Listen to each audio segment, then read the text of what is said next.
Football at 4 Tuesday with Andrew DiCecco here on 97.3 ESPN. He, like all guests, appears via the Boardwalk Honda hotline. And let's get into some NFL, some Eagles stuff here. Andrew, what's going on, man? I'm doing well, Mike. How about yourself? All is well. I tell you what, as the weather's starting to get nice and hot out there, it is nice and hot down the shore today. Starting to think about mini camps, training camps. But we were just talking about the, some stuff that surfaced of Carson Wentz being out and about, Jalen Reagor, and getting out in the field down in Houston. And I guess that's the first real feel. Do you value those guys being able to take these opportunities and getting out there and doing some stuff, even without the coaches around? Yeah, I think that's tremendously beneficial, especially, having those idle months where you're not really getting that grass time, as Doug Peterson said. Carson Wentz has done this in the past. In 2017, before the Super Bowl season, I believe he had all the wideouts go to North Dakota, Fargo, North Dakota, and kind of build that rapport there. And you kind of got to see what that off-season work looked like when you saw it seamlessly transition into the regular season. So I think it's great to have Jalen Reagor there. I think he's probably the one player that can benefit the most out of these extra throwing sessions with your quarterback. And I think Greg Ward lives in Houston. He went to the University of Houston. I think he lives out there. So wouldn't surprise me if he also joined them. I know he's been part of that group that's worked with Carson in the past. So yeah, no, it's definitely encouraging to see. Yeah, Rieger's one of them that we know for sure. J.J. Arcega-Whiteside is also out there, as is Marquise Goodwin. So a couple of guys that we definitely know. I don't know who else is out there, but those were three of the names that I had to come across that were out there. And, Rieger's obviously the big one. It's getting a chance to kind of get – and I guess what it is, Andrew, is getting that timing, getting the sense of what these guys do, getting to know when they make their breaks, and getting a start on it now as opposed to the first time – remember, there is no mini camps and everything. As opposed to the first time you meet the guy in person, say in late July. So getting the timing and all that thing down is something that I really like to hear, that him and Reagor especially. And then Goodwin, when you talk about throwing the deep ball, kind of getting the timing down with that, that's something that Wentz has really had problems with because he hasn't had the same arsenal of guys. Yeah, Mike, it's imperative that he gets this time in now because, without the OTAs and the mini camps and everything, every practice is magnified. Every rep is valuable in training camp now because you only have so many before you start the preseason play, and that goes right into the regular season. So they really need to hit the ground running, and I think this is a great step towards that. Yeah, and another thing too, Marquise Goodwin, J.J. Arcega-Whiteside, those are two guys most likely that will be battling. That's something interesting. We were talking about receivers a couple of weeks ago. Do you see them staggered into, hey, it's going to be Greg Ward in the slot, and he's going to be battling with John Hightower and Quez Watkins for that, or are they going to look for guys who can play? Because one of the problems Whiteside had last year was he was struggling with learning the terminology. So do you think they make these guys learn one spot and put them in a competition, or try to get them to be versatile and learn multiple spots?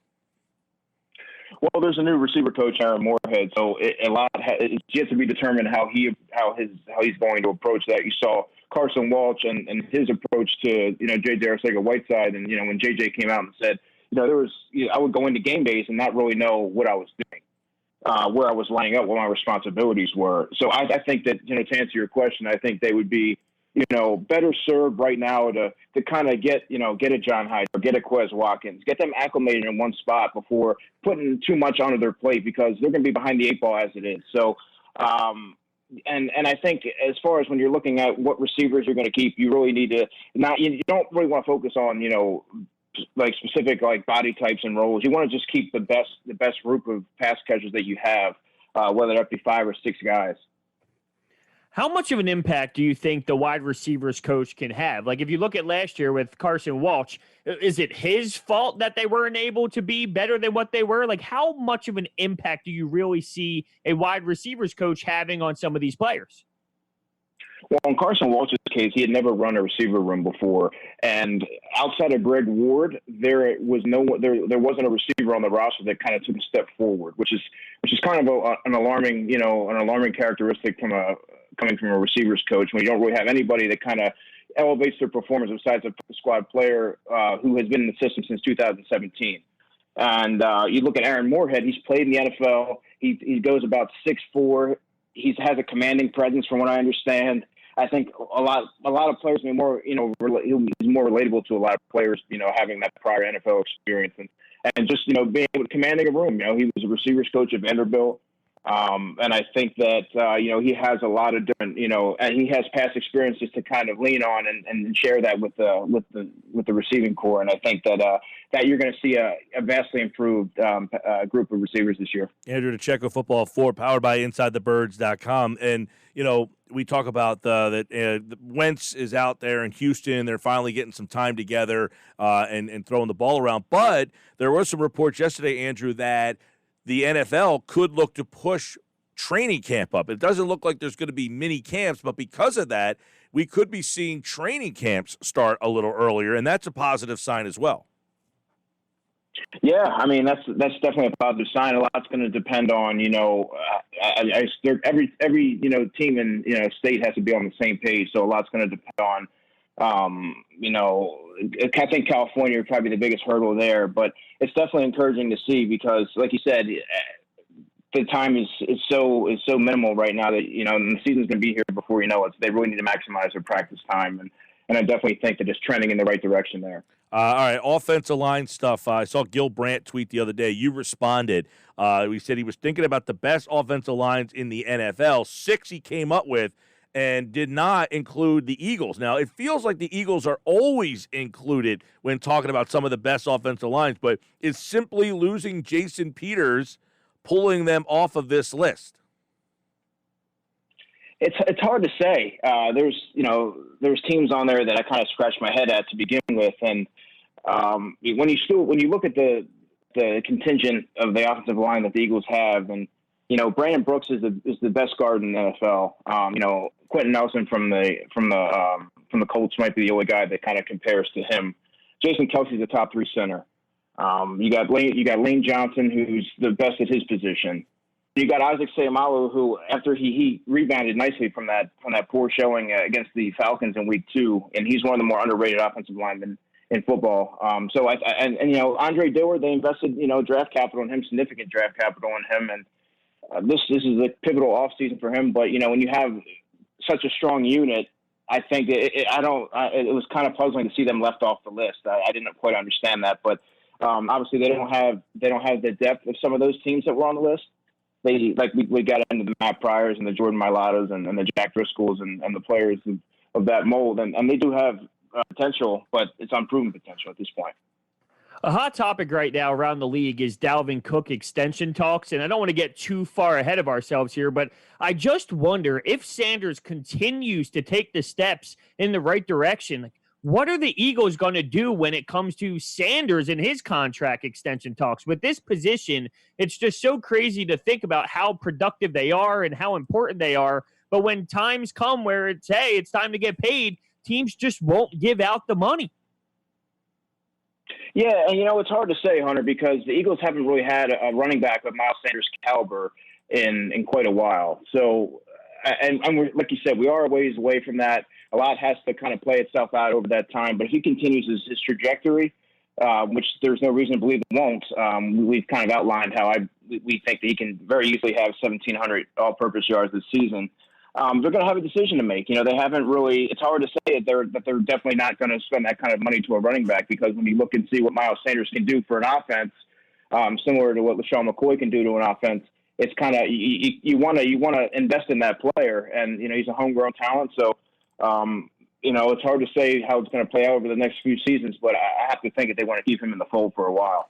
What is your take on? We've talked a lot about running back, because of some of the interesting names they have. But how do you see the end of the running back by committee here? Do we finally see that Doug Peterson's ready to hand things over to this Miles Sanders, or because of what we're talking about, do teams want to try to get away from having that guy because they don't want to pay that guy?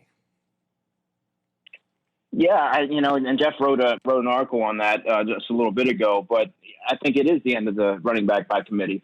Doug said that he was all for the running back by committee, but if you really look and read between the lines, that's all he's really had to go off of. He hasn't really had that blue chip talent, so to speak. And now that he does, you're going to see he had a 3-down workhorse in Miles Sanders. So I think that now you're going to see less of an emphasis on, kind of finding ways to manufacture touches for your second and third runners and just kind of move forward with Miles Sanders, who's probably going to get anywhere from 16 to 18 touches a game.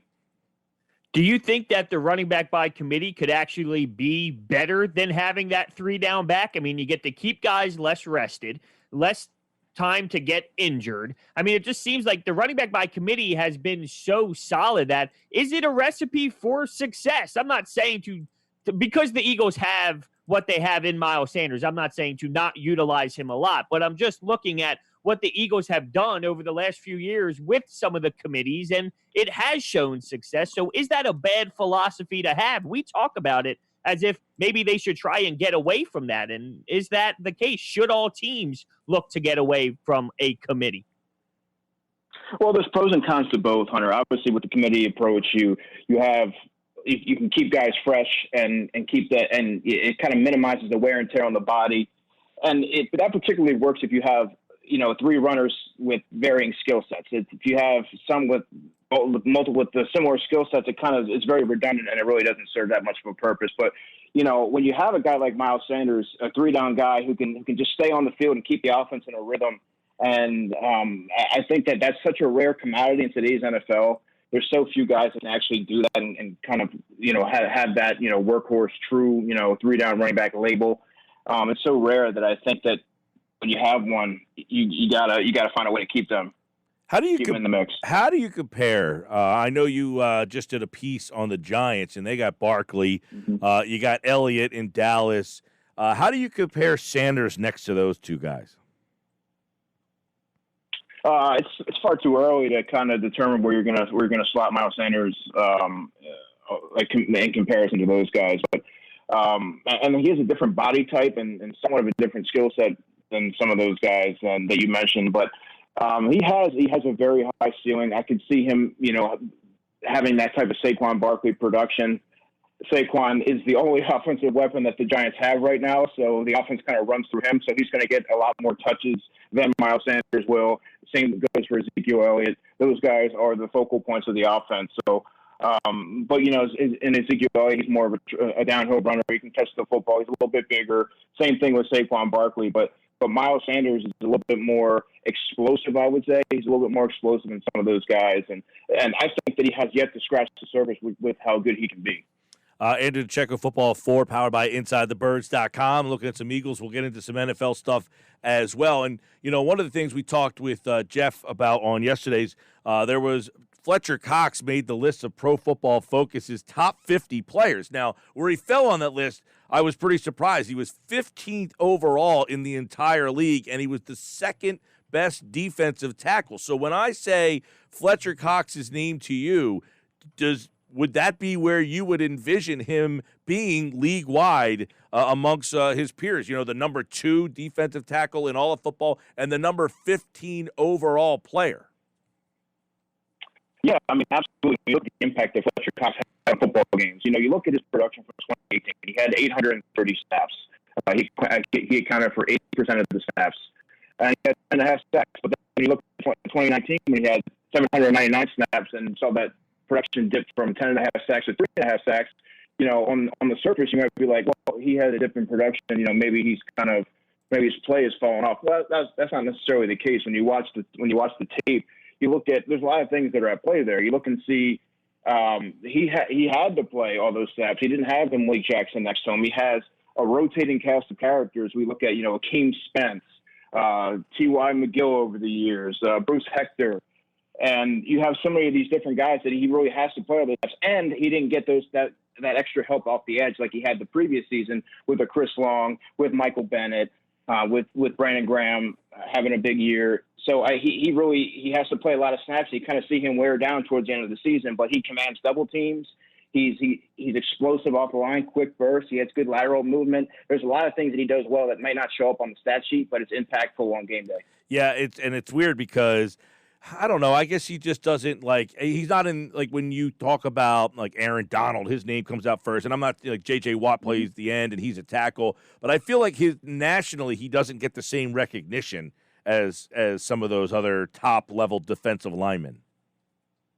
Yeah, it's kind of weird that he really doesn't get that kind of buzz. And you see Aaron Donald, he's got that chiseled physique, and he puts up all these these training videos where he kind of has defensive back type feet and quickness, and he's so explosive off the line. And you kind of they've had some primetime games where he's really showed out. So he's going to get, and he's a phenomenal player. He's arguably the best player in the NFL. So I mean, there's no question about it. So I mean, it's kind of weird when you look at the defensive tackle position as a whole, and you see Aaron Donald, and there's a cast of characters, but Fletcher Cox there's no question that he's the second best defensive tackle in football when you look at all that he brings to the team and what he means to the Eagles. Yep, it's interesting. And then there was another guy on that list on that defensive line, which was Brandon Graham, and he was number 49, not quite the same, but still top 50 player. Are you at all concerned that we see that kind of slip from Brandon Graham at all this year? I mean, he is going to be, 32 years old, and sometimes those players just all of a sudden go from one spot and then boom, like a light switch. Yeah, I mean, there's always that concern's always going to be there, especially when you get on the wrong side of 30. But Brandon's been a very consistent player over the last 6 or 7 seasons. He had 8.5 sacks last year, 17 quarterback hits, which a lot of people might, roll their eyes at. But in some cases, it's just as good as getting a sack. And his 17 quarterback hits were even more than when he had in 2017, when he had a career season with 9.5 sacks. So I think that he's another guy. He doesn't have that prototypical size for a defensive end. He's got these short arms, but he's got a relentless motor. He's a technician on the edge, and he uses his hands very well. And he just he's a student of the game. He studies his opponent very well, and it shows up on game day.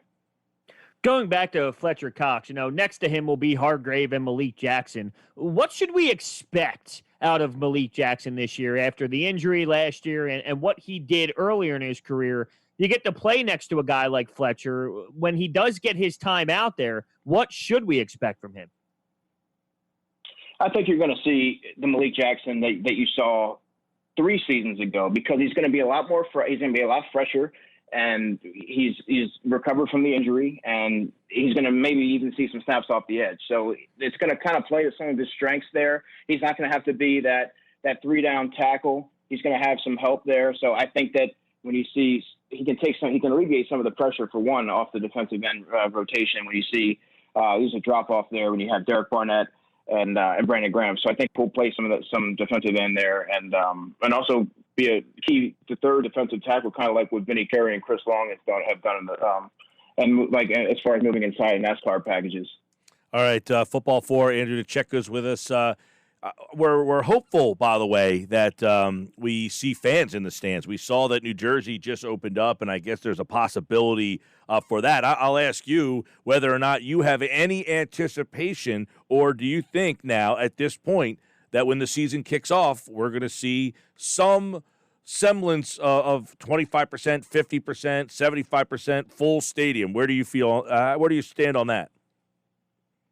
I do, and this is something I kind of battled with. I think there's going to certainly be some fans there, but as far as being at full capacity, I don't necessarily think that's going to be in play. I think you might see, I don't know, half full probably, because you still got to keep that distance, and but I think that there'll certainly be some fans in the stands, and it's really trending in a positive direction. We talked about how training camp is possibly going to be bumped up.